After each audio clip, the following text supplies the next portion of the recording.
നന്നായിരുന്നു. എന്താണ് എടുത്തു പറയുന്നത്? ഇഷ്ടപ്പെട്ട എന്താണ് സംഭവത്തിന്? അത് എടുത്തു പറയാന്ന് വെച്ച് കഴിഞ്ഞാൽ അത് നമ്മുടെ 100% പ്യുവർ കോമഡിയാണ്. കുറേ നാളിന് ശേഷം ഒരു ഫുൾ കോമഡി എൻ്റർടൈനർ എന്ന് പറയാം. നമ്മൾ രോമാഞ്ച സ്റ്റൈൽ അങ്ങനത്തെ ഒരു ടൈപ്പ് കോമഡി കാര്യങ്ങളാണോ വരുന്നത്? രോമാഞ്ചം ഞാൻ കണ്ടിട്ടില്ല. അത് ആ ജോണറല്ല, ഇത് ഫുൾ കോമഡിയാണ്. എൻ്റെ കുറച്ച് കോമഡി റൈറ്റാണ്. മെയിൻ അർജുൻ അശോകനാണോ വരുന്നത് കോമഡി? അതെ, രണ്ടുപേരുണ്ട്. അന്നാബേനുണ്ട്, അർജുൻ അശോകനുണ്ട്. അദ്ദേഹത്തിൻ്റെ ഫിലിം ആദ്യമായിട്ട് ഫുൾ ലെങ്ത് ഫിലിം കാണുന്ന ആദ്യമായിട്ട്. അന്നാബേൻ കണ്ടിട്ടുണ്ടല്ലോ നേരത്തെ. ഫാമിലി പടമാണോ? കോമഡിയാണ്, ജോണർ കോമഡിയാണ്. അത് എങ്ങനെയാണ് പോകുന്നത്? വെറും മോശമായിപ്പോയി.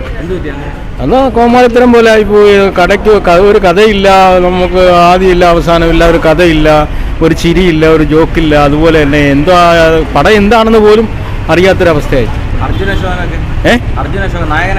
നായകനായിട്ട് വന്നവനെ അതും എന്തിനു വേണ്ടിയാ ഏതിനു വേണ്ടിയാ ഒരു ലക്ഷ്യം വേണ്ടേ? ഒരു കഥയെങ്കിലും ഒരു ലക്ഷ്യമോ അതുപോലെ ഒരു എന്തെങ്കിലും ഒരു നമുക്ക് കാണുന്നവർക്ക് ഒരു ഇൻട്രസ്റ്റ് വേണം. ഇത് അതിനകത്തൊന്നുമില്ല, ഒന്നുമില്ല, വെറും മോശമായി പടമാണ്. വേറെ കൂടുതൽ അങ്ങനെ എടുത്തു പറയാം. കോമഡി ഉണ്ട്, പിന്നെ എൻ്റർടൈൻ കുഴപ്പമില്ല, അത്രേ ഉള്ളൂ.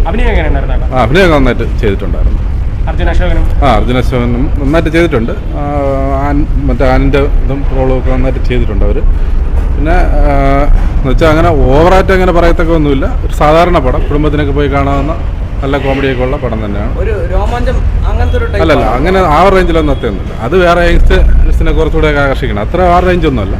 ഇതൊരു സാധാരണ ഫാമിലി ചിത്രം എന്ന് പറയാം.